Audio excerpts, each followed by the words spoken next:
The Springboks take on England at Twickenham on Saturday. Unbelievable rematch of the 2023 Rugby World Cup semi-final. Redemption for England, possibly, or will South Africa pack that punch that they can and know they can do?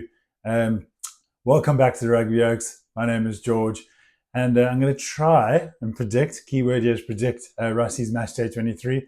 I got it absolutely wrong last week for the Scotland game. But that's why we have a bit of fun here and try and predict what's going to happen.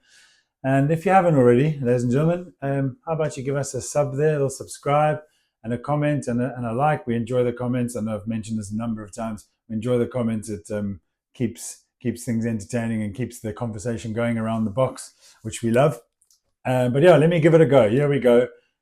A few things will remain unchanged, but I am expecting some changes for sure. So front row stays the same. Ox, Bongi, Thomas Atoy. They look good. They did the business. Bongi just needs to sort the lineouts out. It's not just Bongi though, it's also the jumpers, but their lineouts weren't that clean and as they should have been, considering these guys are hell of experienced. Work on that, but other than that, solid performance from him. Thomas Atoy looked really good. I thought he doesn't get many occasions to chuck on the green jersey, but he took his chance, scored a great try. It looked like he could have gone another 20, 30 meters there. He has wheels for 140 kg prop. So that remains unchanged. And then the locks will also remain unchanged. I think we're going to stick, obviously, with Eben Etzebeth and Franco Mostert. I was very close to shifting things around a bit and put Peter Steph to Toy at 5. And then Franco comes off the bench. But there's no point in messing around with things like that, especially when Peter Steph is so good as a flank. So give Franco another shot. I know he was rusty, but give him another shot unless he's injured. But anyway, we're going to go with him. And then Sia, Peter Steph, as I said, and Jasper Visser to be the back row. Captain's back in business. If his eye swelling goes down, which I'm sure it will, you'll be able to see. Peter Steph, we all know how great he is. And then Jasper Visser came on and did make an impact, scored a great try at the end, showed great control with the foot there. Could have played for Kaizer Chiefs. But yeah, that's my pack of forwards that I'd be going with if I was Russie, but I'm not Russie and I'm not the doctor. So yeah, I think that's pretty solid. Then moving on to the backlines, and this is where there's going to be some very obvious changes as well. So I think we start with Kobus Reinach. He can inject that initial bit of pace. No hate against Jaden Hendricks. I just think he was a bit slow at the breakdown, made a couple errors there at the breakdown, which is crucial now that he doesn't have that protection anymore. Is it the DuPont law? I don't know. But don't have that big person blocking the kick. So I think that'll take time to get used to. Kobus, I think, slots in with some experience there, especially against England. And you'll partner up with Andre Pollard. I was so close to putting Manie Libbok there because England's rush defense, they've not nailed it down quite right. And with Manie's attacking prowess, you'd think we could exploit that. However, England on a cold Saturday afternoon, I think, is going to be challenging.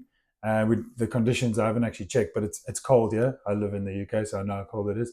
And I just think it suits Andre, who plays in England, Leicester Tigers, and he's fronted up against Marcus Smith a couple of times for sure, who plays at Quins.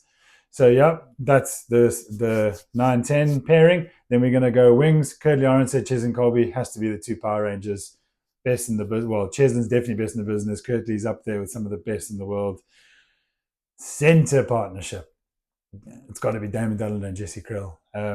They were, I don't want to say they were missed because Andreas hasn't had a bloody good game. Lukanya had a good game in parts and a bit of a scrappy game in parts. But I think you bring the two usual centre pair partnership together, bring those boys back, and fullback. I also was very close to choosing Willie Leroux here, but I think Apelele Fassi under the high ball is a safer option at this moment because England, and again with the new rules with this kick chase rule, I think Fassi's more secure under the high ball. So we've got him at the back. That's the starting 15. On to the bomb squad. We're not going nuke squad. We are sticking to a regular 6-2 split this weekend, I reckon. Same three front rowers, Marks, Stennekamp and Vincent Koch. Although Vincent Koch had a good game. He took a lot of carries for the time he came on, and he carried well. So yeah, those guys. Marks again, same as Bongi, needs to sort the lineouts out this whole week. They're going to be practicing, and they need to get that right between him, Bongi, and the jumpers. They've got to sort it out. Then RG Snyman to come off and start water polo, Viking skills, and just throw it around when the English are tired. I think that'll be crucial for us. Now, big call here. I'm saying Cameron Anakom to come in off the bench. I think he's a youngster who's got a point to prove. Give him a shot at Twickenham when it's loud and proud. And I reckon last week's guys who played in the back row, they've had a number of chances, and I just think they weren't firing as well. But I think Cameron Anakom is ready, and he'll grab the opportunity, and he'll be partnered up there with Kwagga Smith, who is way better off the bench than a starter. We love Kwagga to bits, but he's our bench guru. And then the two backline players, Grant Williams, who came off the bench last week and was incredible. He changed the game for us. He was quick, electric. You didn't know what he was going to do, so that kept them guessing. So I think bring that in again. I almost started him, but I think the last 20 minutes, because our bench is definitely superior to their bench, when you bring that speed on, come on.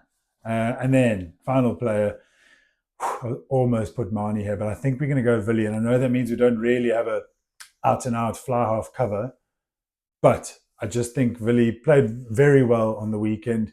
And like I said, I don't think the conditions will suit Marnie's game. We saw in the World Cup semi-final, it was tough conditions, rain, it was cold, it was windy. It just wasn't right for him. He got pulled off early. So Villy to come off the bench. I don't know what you can tell me what you think in the comments. It is a bit of that is a solid bloody team. And I think we can do the business. What's your score predictions? I'm hoping for a Bok victory. I'm not going to do any predictions. It's just, I get nervous doing that. But yeah, that's the team. Let me know what you think. Thanks so much, and see you next time. Cheers.